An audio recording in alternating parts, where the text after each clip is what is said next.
বিসমিল্লাহির রহমানির রহিম। আসসালামু আলাইকুম রহমতুল্লাহ। আজকের আলোচনা হচ্ছে খুন কখন কখন অপরাধের আওতায় পড়ে না। আবার বলছি, খুন কখন কখন অপরাধের আওতায় পড়ে না। তাহলে আমরা একটু বিস্তারিত আলোচনায় চলে যাই। তাহলে দেখা যাচ্ছে যে কোন কোন ক্ষেত্রে বা পেনাল কোড আইনের কোন কোন ক্ষেত্রে মার্ডার বা খুন অপরাধের আওতায় পড়ে না, অর্থাৎ কোন কোন কাজ করলে যে অপরাধ বলে গণ্য হয় না। তাহলে আজকে আমরা একটু খেয়াল করি। তাহলে দেখা যাচ্ছে যে খুন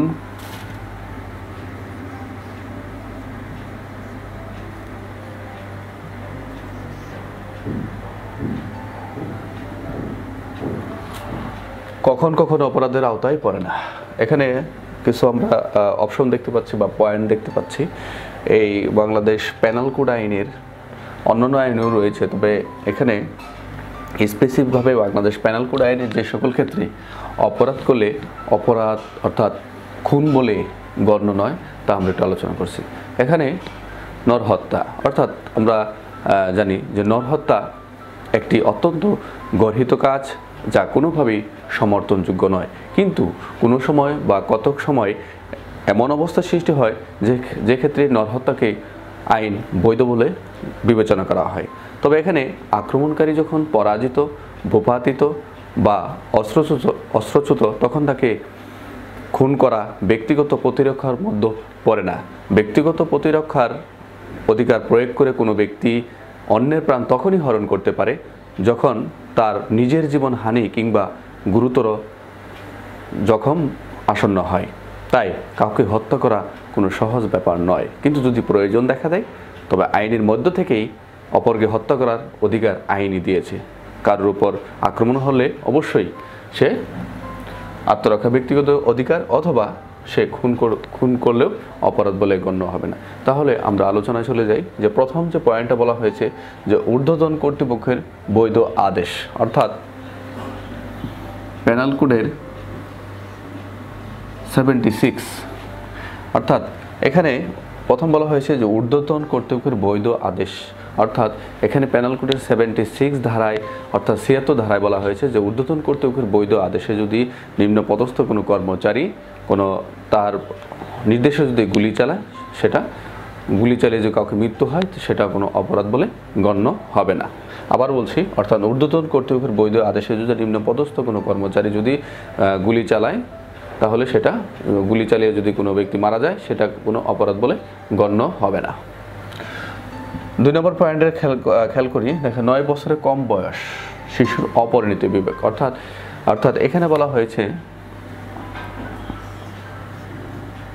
82, অর্থাৎ পেনাল কোড আইনের বাংলাদেশ পেনাল কোড আইনের 82 ধারায় বলা হয়েছে যে 9 বছরের কম বয়সী শিশুর অপরিণত বিবেক, অর্থাৎ এখানে যদি 82 ধারার অর্থাৎ বলা হচ্ছে যে যদি কোনো শিশুর যদি অপরিণত বিবেকের কারণে যদি কোনো অপরাধ করে বা খুন করলেও কোনো অপরাধ বলে গণ্য হবে না। 3 নাম্বার বলা হচ্ছে যে 9 বছরের কম বয়স এবং 9 বছরের বেশি 12 বছরের কম বয়স যদি শিশু, অর্থাৎ এখানেও অপরিণত বিবেক। এখানে একটু খেয়াল করি যে যদি 9 বছরের বেশি কিন্তু 12 বছরের কম বয়স্ক যদি কোনো শিশু দ্বারা কোনো, অর্থাৎ তার বুদ্ধির পরিপক্কতা, অর্থাৎ এখানে বলা হয়েছে বুদ্ধির পরিপক্কতা, অর্থাৎ তার যদি সে যে বুঝতে অক্ষম হয়, বুদ্ধির পরিপক্কতা যদি পরিলক্ষিত হয়, তাহলে সে ওই শিশু যদি কোনো অপরাধ করে বা খুন করে সেটাও অপরাধ বলে গণ্য হবে না। অর্থাৎ এখানে একটি বিষয় যে বুদ্ধির কার্যকলাপ যদি না পাওয়া যায় তার ভিতরে, যে 9 বছরের বেশি 12 বছরের কম শিশুর যদি বুদ্ধির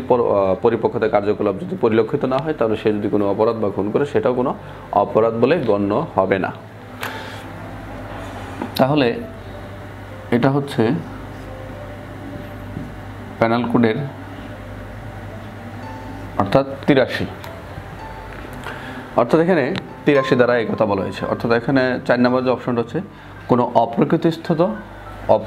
বা মানসিক বিকারগ্রস্ত। এখানে পেনাল কোডের 84, অর্থাৎ আমরা বলতে পারি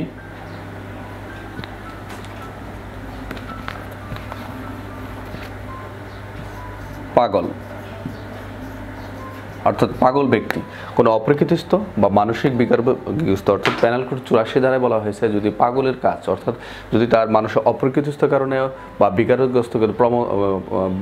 কারণে যদি কোনো অপরাধ করে বা পাগলের অপরাধ, অর্থাৎ এখানে যদি কোনো অপ্রকৃতিস্থ মানসিক বিকারগ্রস্ত ব্যক্তি দ্বারা যদি কোনো খুন হয় তাহলে সেটা অপরাধ বলে গণ্য হবে না, অর্থাৎ পেনাল কোডের 84 বলা হয়েছে। তারপরে অপশনটা হচ্ছে অনিচ্ছাকৃত নেশাগ্রস্ততা বা প্রমত্ততার, অর্থাৎ এখানে পেনাল কোডের 85, অর্থাৎ এখানে আমি খেয়াল করি অনিচ্ছাকৃত বা ইচ্ছাকৃত নয়, অনিচ্ছাকৃত নেশাগ্রস্ততা বা প্রমত্ততার কারণে পেনাল কোড অর্থাৎ 85 ধারা বলা হয়েছে যে অনিচ্ছাকৃত নেশাগ্রস্ত বা প্রমত্ততার কারণে যদি, অর্থাৎ কাজের প্রকৃতি ফলাফল, এখানে একটু খেয়াল করি কাজের প্রকৃতি ও ফলাফল, এখানে কাজের প্রকৃতি ও ফলাফল যদি বুঝতে অক্ষম হয় তাহলে কোনো ব্যক্তি যদি অন্য কোনো ব্যক্তিকে, অর্থাৎ অনিচ্ছাকৃত নেশাগ্রস্ত প্রমত্ততার কারণে যদি উক্ত ব্যক্তি কাজের প্রকৃতি ফলাফল বুঝতে অক্ষম হয় তাহলে যদি সে কোনো খুন করে তাহলে তো অপরাধ বা খুন করলেও কোনো অপরাধ হবে না। আরেকটা বিষয় খেয়াল করি আত্মরক্ষার ব্যক্তিগত প্রতিরক্ষার অধিকার, অর্থাৎ এখানে বলা হয়েছে দেহ হচ্ছে 100 এবং 103। 6 নম্বর যে অপশনটা হচ্ছে যে আত্মরক্ষার ব্যক্তিগত অধিকার, দেহ এবং সম্পত্তি, এখানে আত্মরক্ষার ব্যক্তিগত অধিকার প্রয়োগ করলেও যদি কোনো ব্যক্তি খুন হয় তাহলে সেটা অপরাধ বলে গণ্য হবে না, অর্থাৎ এখানে আত্মরক্ষার ব্যক্তিগত অধিকার প্রয়োগকালে, অর্থাৎ এখানে 99 ধারা শর্ত সহ, অর্থাৎ পেনাল কোডের 99 ধারা শর্ত সাপেক্ষে যদি কোনো দেহ রক্ষার ক্ষেত্রে 100 এবং 103, এখানে আত্মরক্ষা যদি তার নিজের দেহ অন্যের দেহ কিংবা নিজের সম্পত্তি অন্যের সম্পত্তি বা সরকারি সম্পত্তি যে কোনো প্রকার ক্ষতির হাত থেকে, অর্থাৎ চুরি, দূষতা, অনিষ্ট, অপরাধ, অনধিকার গৃহপ্রবেশ হাত থেকে রক্ষা করে যে সকল পদক্ষেপ গ্রহণ করা, যে সকল প্রতিরোধমূলক ব্যবস্থা গ্রহণ করা হয় সেটাই হচ্ছে আত্মরক্ষার, অর্থাৎ আক্রমণকারী আক্রমণ হাত থেকে রক্ষা করার জন্য যে প্রতিহত করার জন্য যে ব্যবস্থা গ্রহণ করা হয় সেটা হচ্ছে রাইট অফ প্রাইভেট ডিফেন্স। এখানে দেহ রক্ষার ক্ষেত্রে, এখানে দেহ রক্ষার ক্ষেত্রে 6টি অপশন রয়েছে, অর্থাৎ যদি এমন আঘাত বা আক্রমণ যদি যে প্রতিহত না করে তাহলে মৃত্যু অনিবার্য, বা এমন আঘাত বা আক্রমণ যদি প্রতিহত না করে তার গুরুতর আঘাতের সম্ভাবনা রয়েছে এবং দর্শন অভিপ্রায় রয়েছে, তারপর হচ্ছে অপ্রাকৃত কামলা চরিতার্থ করার জন্য রয়েছে এবং অপহরণ বা এরূপভাবে এর পরিস্থিতিতে আক্রমণ অন্যায়ভাবে আটক রাখা হয়েছে যে ওই ব্যক্তি সরকারি কর্তৃপক্ষ আশ্রয় লাভে সমর্থ হবে না বা ব্যর্থ হবে, অর্থাৎ আত্মরক্ষার ব্যক্তি অধিকার প্রয়োগকালে দেহ রক্ষার ক্ষেত্রে, অর্থাৎ পেনাল কোডের 100 ধারার অর্থাৎ প্রয়োগ যদি কোনো মৃত্যু ঘটায় তাহলে সেটাও অপরাধ বলে গণ্য হবে না। এবং সম্পত্তি রক্ষার ক্ষেত্রে, এখানে সম্পত্তি রক্ষার ক্ষেত্রে বলা যায়, অর্থাৎ রাত্রিবেলা যদি কোনো দুঃসতা, অর্থাৎ রাত্রিবেলা বেআইনিভাবে গৃহপ্রবেশ, অর্থাৎ বাসগৃহ বা কোনো সংরক্ষিত স্থান, তাঁবু, জাহাজ, এইসব যদি সম্পত্তি রাখার কোনো স্থান, সেই স্থান যদি অগ্নিকাণ্ডের সাহায্যে ক্ষতি সাধন করে, এই সকল অর্থাৎ চুরি, অনিষ্ট, অপরাধ, অনধিকার প্রবেশ, যেটা আমি পূর্বে বলেছি যে চুরি, দোষতা, অনিষ্ট, এরূপ অর্থাৎ এরূপ যদি আত্মরক্ষার ব্যক্তি অধিকার যদি প্রয়োগ নয় তাহলে সেখানে মৃত্যু বা গুরুতর আশঙ্কার অর্থাৎ সম্ভাবনা রয়েছে। সেক্ষেত্রে ওই কোনো ব্যক্তিকে এই ক্ষেত্রে সম্পত্তি রক্ষার ক্ষেত্রে যদি মার্ডার হয় বা খুন হয় সেক্ষেত্রে অপরাধ বলে গণ্য হবে না। আরেকটা বিষয় হচ্ছে এখানে বেআইনি সমাবেশ, অর্থাৎ সিআরপিসি 127, 128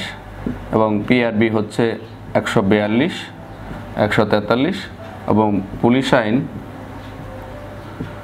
30-এর কর 1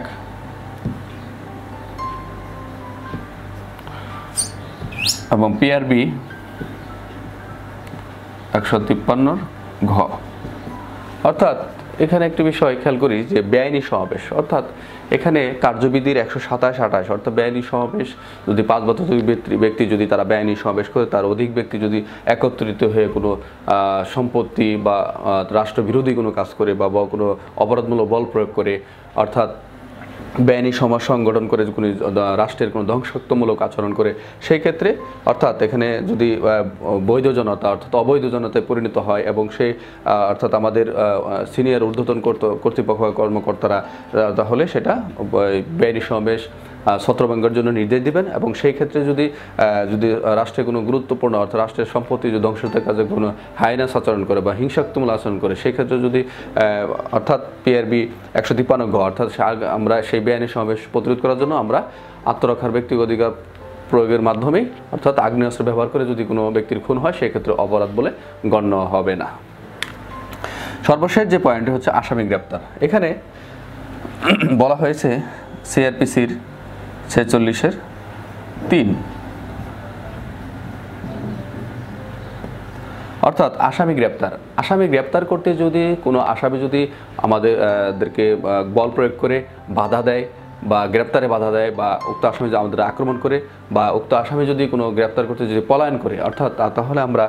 এই উক্ত আসামিকে আমরা অবশ্যই গ্রেপ্তারে বাধা দান আক্রমণ বল প্রয়োগের হাত থেকে অর্থাৎ আসামি পলায়ন রোধের জন্য অর্থাৎ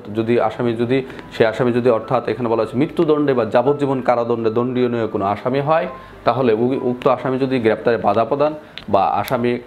পলায়ন করে তাহলে আমরা আগ্নেয়াস্ত্র ব্যবহার করি অর্থাৎ আমরা মৃত্যুদণ্ড বা যাবজ্জীবন কারাদণ্ডের আসামিকে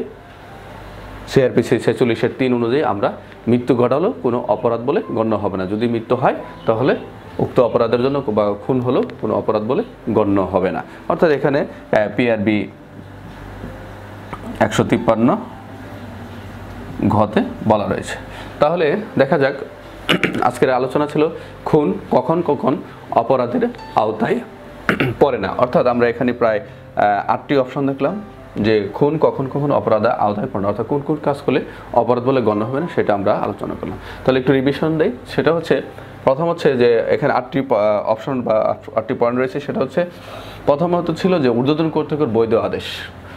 অর্থাৎ ঊর্ধ্বতন কর্তৃপক্ষের বৈধ আদেশে যদি কোনো খুন হয় সেটা অপরাধ হবে না অর্থাৎ প্যানেল কোড 76 এবং 2 নম্বর হচ্ছে 9 বছরের কম বয়সের শিশুর অপরিণত বিবাহের কারণে যদি কোনো খুন হয় সেটা অপরাধ নয় অর্থাৎ প্যানেল কোডে 82 ধারা এবং 3 নম্বর হচ্ছে 9 বছরের বেশি 12 বছরের কম অর্থাৎ এরকম অপরিণত বিবেক যদি বুদ্ধির পরিপক্কতা সে বুঝতে পরিলক্ষিত না হয় সেক্ষেত্রে প্যানেল কোড 83 অনুযায়ী সে যদি কোনো খুন করে সেটা অপরাধ বলে গণ্য হবে না। 4 কোনো অপ্রকৃতিস্থ বা মানসিক বিকারগ্রস্ত অর্থাৎ পাগলের কাজ যেটা কোনো অপ্রকৃতিস্থ বা মানসিক বিকারগ্রস্ত করে যদি কোনো খুন করে সেটাও প্যানেল কোড 84 ধারা সেটা অপরাধ বলে গণ্য হবে না। 5 নম্বর অপশন হচ্ছে অনিচ্ছাকৃত নেশাগ্রস্ত বা বিকারগ্রস্ততা অর্থাৎ এখানে প্রমত্তর কারণে যদি কোনো ব্যক্তি অপরাধ করে সে যদি প্রকৃতির ফলাফল যদি বুঝতে অক্ষম হয় সেটা প্যানেল কোড 85 ধারা অনুযায়ী সেটা অপরাধ হবে না। এবং 6 আত্মরক্ষার ব্যক্তিগত প্রয়োগ সেটা হচ্ছে দেহ এবং সম্পত্তি। এখানে আরেকটি বিষয় রয়ে গেলে সেটা হচ্ছে আমরা যদি বলি অর্থাৎ প্যানেল কোডের 106 পিসি 106 অর্থাৎ নিরপরাধ বা এখানে আমরা এই প্যানেল কোডের 106 অর্থাৎ এখানে নিরপরাধ ব্যক্তির ক্ষেত্রে যদি কোনো অর্থাৎ আমরা যদি নিরপরাধ ব্যক্তির যদি ক্ষতিও হয় অর্থাৎ 106 প্যানেল কোডের আইন অনুযায়ী নিরপরাধ ব্যক্তির ক্ষতি সাধন হওয়া সত্ত্বেও আমরা মৃত্যু ঘটালেও কোনো অপরাধ বলে গণ্য হবে না। এখানে আত্মরক্ষার ক্ষেত্রে আমরা এটা যোগ করতে পারি। আরেকটা বিষয় হচ্ছে যে বেআইনি সমাবেশ সেখানে বেআইনি সমাবেশের রোধ করলেও আমরা আগ্নেয়াস্ত্র ব্যবহার করে যদি মৃত্যু হয় তাহলে আমরা রাইট অফ প্রাইভেট ডিফেন্স প্রয়োগ করে তাহলে আমরা উক্ত ব্যক্তি খুন হলে সেটা অপরাধ বলে গণ্য হবে না। অর্থাৎ এখানে বেআইনি সমাবেশ একই যদি বেআইনি সমাবেশ প্রতিরোধ করার জন্য আমরা যদি কোনো কার্যক্রম করি যদি কোনো ব্যক্তি খুন হয় সেটা অপরাধ বলে গণ্য হবে না। এবং সর্বশেষ হচ্ছে যে আসামি গ্রেপ্তার করতে অর্থাৎ যাবজ্জীবন কারাদণ্ডে বা মৃত্যুদণ্ডে যদি কোনো আসামি হয় সেই আসামি যদি গ্রেপ্তার পলায়ন করে বাধা প্রদান করে আক্রমণ করে বা বল প্রয়োগ করে তাহলে উক্ত আসামিকে আমরা অর্থাৎ আগ্নেয়াস্ত্র ব্যবহার করে অর্থাৎ মৃত্যু ঘটালেও সেটা অপরাধ বলে গণ্য হবে না। এবং সর্বশেষ আমরা যেটা যে অর্থাৎ আত্মরক্ষার ক্ষেত্রে আমরা যোগ করেছি সেটা হচ্ছে 106 অর্থাৎ নিরাপদ ব্যক্তির ক্ষতি হলেও যদি আমাদের কার্যক্রম পরিচালনা করতে যে অর্থাৎ আমরা যদি সেটা খুন বলে গণ্য হয় সেটা অপরাধ বলে অর্থাৎ খুন অপরাধ বলে গণ্য হবে না। অর্থাৎ তাহলে আজকে আলোচনা ছিল খুন কখন কখন অপরাধের আওতায় পড়ে না। তাহলে আমরা এই নিমুক্ত প্রায় 8 থেকে 9টি অপশন আমরা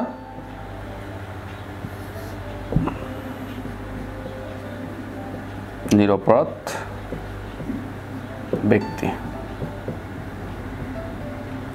ব্যক্তি প্যানেল কোডের 106 অর্থাৎ এই 8 থেকে 9টি অপশন আমরা ব্যবহার করে অর্থাৎ এই সকল কার্যক্রম পরিচালনা করে আমরা যদি কোনো ব্যক্তি যদি খুন হয় সেটা অপরাধ বলে গণ্য হবে না।